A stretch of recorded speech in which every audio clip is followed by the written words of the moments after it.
Hi guys, നമ്മളെല്ലാവരും യാത്രകൾ ഇഷ്ടപ്പെടുന്ന ആളുകളാണല്ലോ. ഒരു വട്ടെങ്കിലും യാത്ര പോവാത്ത ആരെങ്കിലും ഉണ്ടോ? ഇല്ല അല്ലേ? നമ്മൾ ഓരോ യാത്രകളും നമുക്ക് സമ്മാനിക്കുന്നത് ഓരോ ഓർമ്മകൾ. അല്ലേ? ഞങ്ങൾ ഇന്നൊരു യാത്ര പോവുകയാണ് കേട്ടോ. പോകുന്ന വഴിക്ക് നമുക്ക് ചെറിയൊരു പണി കിട്ടി. ആ ഒരു വേദിയാണ് കേട്ടോ ഞാൻ നിങ്ങൾക്ക് ഷെയർ ചെയ്യുന്നത്. വെള്ളിയാഴ്ചയായിട്ട് ഇതുവരെ പോവാത്തൊരു പ്ലേസിലോട്ട് പോകണമെന്നായിരുന്നു കേട്ടോ ഞങ്ങൾ വിചാരിച്ചത്. അങ്ങനെ ഞങ്ങൾ സെർച്ച് ചെയ്തു കേട്ടോ. സെർച്ച് ചെയ്തപ്പോഴാണ് ഇൻസ്റ്റയിലൊക്കെ വൈറലായിട്ടുള്ള വാദി സുമത്തിനെ കുറിച്ചിട്ട് ഞങ്ങൾ അറിഞ്ഞത്. പിന്നെ ഒന്നും നോക്കിയില്ല, ഞങ്ങൾ പുറപ്പെട്ടു കേട്ടോ.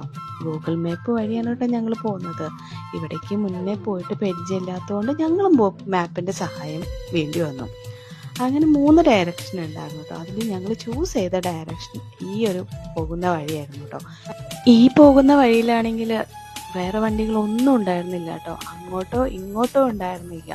പിന്നെ ഞങ്ങൾ മാപ്പ് ഉണ്ടല്ലോ, ആ ഒരു വിശ്വാസത്തിൽ മുന്നോട്ട് പോയിട്ടോ.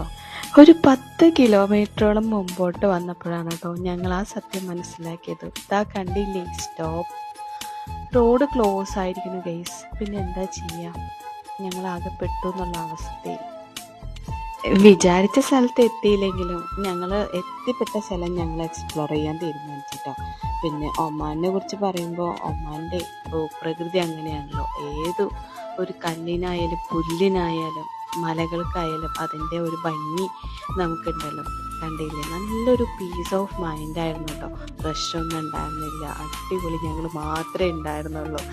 അതുകൊണ്ട് തന്നെ അടിപൊളിയായിരുന്നു കേട്ടോ. പിന്നെ ഞങ്ങൾ ഫുഡൊക്കെ കൊണ്ടുപോയിട്ടുണ്ടായിരുന്നു. നൈസായിട്ട് ചെറിയ സെറ്റപ്പൊക്കെ ചെയ്തു, ഫുഡൊക്കെ കഴിച്ചു. വൈകുന്നേരത്തിന് മുന്നേ തന്നെ ഞങ്ങൾ അവിടുന്ന് പുറപ്പെട്ടു കേട്ടോ. അപ്പോൾ ഓക്കെ.